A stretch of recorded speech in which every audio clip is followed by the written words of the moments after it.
Bonjour à toutes, bonjour à tous, bienvenue sur Comics Party, j'espère que vous allez bien. Ah oui, vraiment, de vous retrouver aujourd'hui pour un nouveau Sur les Traces 2 qui sera consacré à un personnage assez particulier issu de cet univers Marvel noir. Il s'agit donc de Spider-Man noir à travers donc ces deux titres dont nous allons parler dans cette vidéo. C'est parti.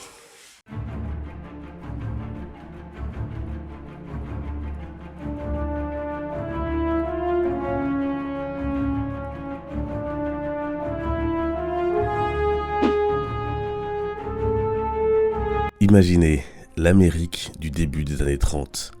La Grande Dépression, la bourse américaine a plongé, le chômage est massif, la criminalité prospère. Voilà le contexte idéal pour introduire cette version de notre homme araignée. Avec cette collection, Marvel a pu proposer à ses lecteurs des histoires plus sombres sur nos héros préférés, de récits qui sonnent comme de véritables films noirs. Dans cet univers alternatif, avec le premier récit, Les Illusions perdues, Peter Parker est toujours rongé par la mort de son oncle Ben. Une rage qu'il ne sait comment canaliser et utiliser. Sa tante May, elle s'occupe des plus démunis, dans un New York où la pauvreté ne fait que grandir.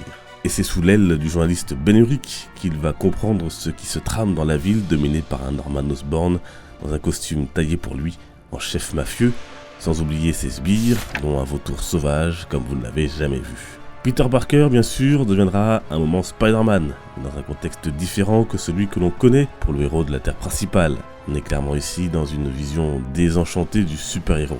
Et on a au final un homme araignée plus torturé et plus sombre, qui sait se montrer aussi plus radical dans ses choix et ses actions.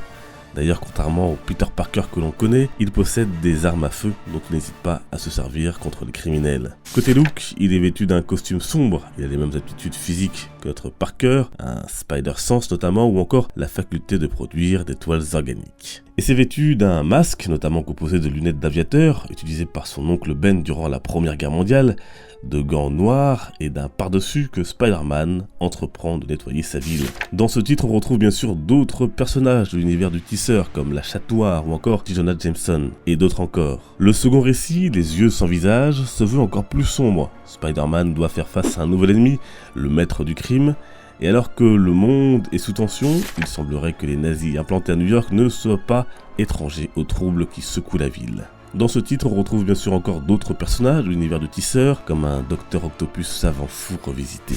Côté artistique, on notera les dessins de Carmine et Di Giandomenico, qui viennent parfaitement servir le côté noir du titre, et Cocorico, puisqu'on retrouve parmi les scénaristes un Français, Fabrice Sapolsky, qui était notamment le fondateur du feu excellent magazine Comic Box. Et peut-être que vous le savez, mais on a aussi pu voir ce personnage dans la série animée Ultimate Spider-Man. Parker y a notamment découvert son univers, aseptisé tout de même, pour une série télé qui s'adresse avant tout à des enfants. On devrait également le retrouver dans le film d'animation Spider-Man Into the Spider-Verse, qui mettra notamment en scène Miles Morales et qui sortira en fin d'année. Dans la version originale, il devrait être doublé par l'acteur américain Nicolas Cage. Enfin, notez que dans cette collection, on retrouve aussi d'autres super-héros de l'univers de Marvel, comme Iron Man, Daredevil, Luke Cage, Punisher, X-Men, Wolverine et Weapon X. Voilà donc les deux titres Spider-Man noir que vous pouvez retrouver, coûtent 10€ à l'origine, ils sont sortis en 2009-2010, donc ils sont pas si faciles que ça à trouver aujourd'hui, notamment à ce prix-là. Nous, on se donne rendez-vous bien évidemment sur les réseaux sociaux pour échanger, discuter, partager. Vous avez le lien dans la description, les liens, et puis également du compte Amino pour discuter encore plus et échanger. Nous on se retrouve très prochainement. D'ici là, portez-vous bien, les comics sont une fête. Ciao!